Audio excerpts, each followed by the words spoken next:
ஆட்சியில பங்கு தரேன்னு சொன்னவர் கண்டுக்காம ஆட்சியில பங்கு தர முடியாதுன்னு சொன்னவர்கிட்ட காங்கிரஸ் கெஞ்சிட்டு இருக்கு. இது என்னப்பா அரசியலு? ஆட்சியில பங்கு வேண்டும்னா அதிமுகவை பாஜக மிரட்டுவது போல காங்கிரஸால் மிரட்டவும் முடியாது. அப்படியே மிரட்டினாலும் கூட திமுக பயப்படுகிற கட்சியும் கிடையாது. காங்கிரஸ் என்னதான் செய்ய போகுதுன்னு தெரியல.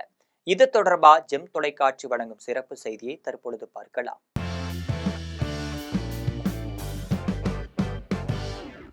தமிழக அரசியல்ல தற்போது நிலவி வரும் மிக விசித்திரமான ஒரு சூழல் அரசியல் விமர்சகர்கள் மத்தியில பெரும் ஆதங்கத்தை ஏற்படுத்தி இருக்கு. குறிப்பா சொல்ல போனா திமுக மட்டும் இல்லாம காங்கிரஸ் இடையே நிலவக்கூடிய அதிகார பகிர்வு குறித்த இழுபறி கேள்விக்குறி ஒன்றாக மாறிவிட்டதோ என்ற ஐயம் எழுந்திருக்கு. ஒரு பக்கம் ஆட்சியில பங்கு தருவோன்னு வெளிப்படையா அழைப்பு விடுத்த விஜய் போன்ற புதிய சக்திகளை கண்டு கொள்ளாம ஆட்சியில பங்கு அப்படிங்கிற பேச்சுக்கு இடமில்லை என்று முகத்தில் அடித்தார் போல் கூறும் திமுகவிடம் காங்கிரஸ் தஞ்சம் புகுந்து நிற்பது அக்கட்சியின் அரசியல் முதிர்ச்சியை தான் கேள்விக்குறியாக இருக்கு.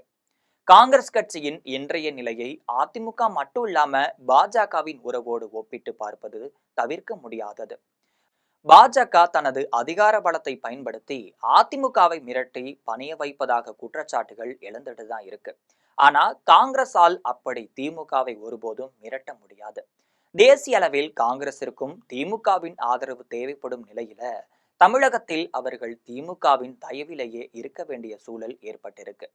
திமுக ஒரு வலுவான மாநில கட்சி என்பதால மிரட்டல் உருட்டல்களுக்கு அது ஒருபோதும் அஞ்சப்போவது கிடையாது என்பது காங்கிரஸ் தலைமைக்கு நன்றாகவே தெரியும்.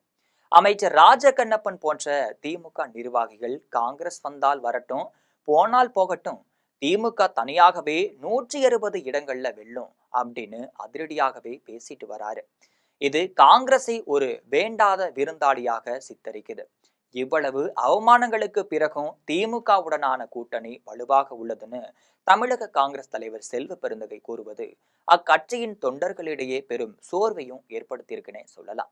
தன்மானத்தை விட தேர்தல் வெற்றிக்காக ஒதுக்கும் சில தொகுதிகளே முக்கியம் என்ற நிலைக்கு காங்கிரஸ் தள்ளப்பட்டுள்ளதோடு என்ன தோன்றுகிறது? அரசியல் விமர்சகர்கள் சுட்டிக்காட்டும் மற்றொரு முக்கியமான விஷயம் என்னன்னா, 2006ல திமுக சிறுபான்மை அரசாக இருந்த போதே காங்கிரஸ் அதிகாரத்தை கோராமல் இருந்திருக்காங்க. இப்ப திமுக தனி பெரும்பான்மையுடன் இருக்கும்போது அதிகாரத்தை கேட்பது நடைமுறைக்கு சாத்தியமற்றது.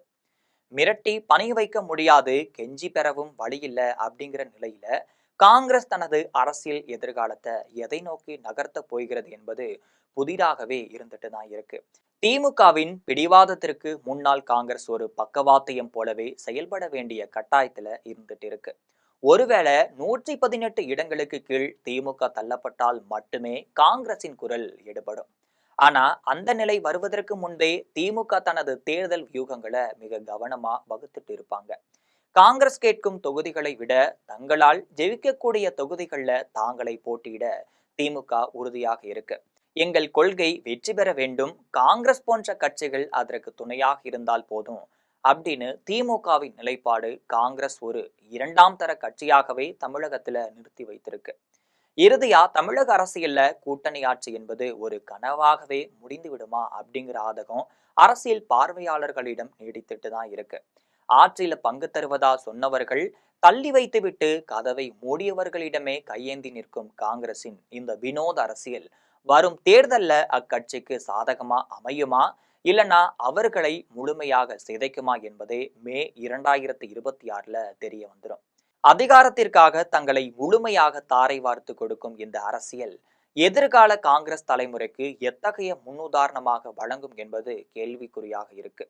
இது போன்ற அரசியல் நிகழ்வுகளை அன்றாடம் தெரிந்து கொள்ள ஜெம் தொலைக்காட்சியுடன் எப்பொழுதும் இணைப்பில் இருங்கள்.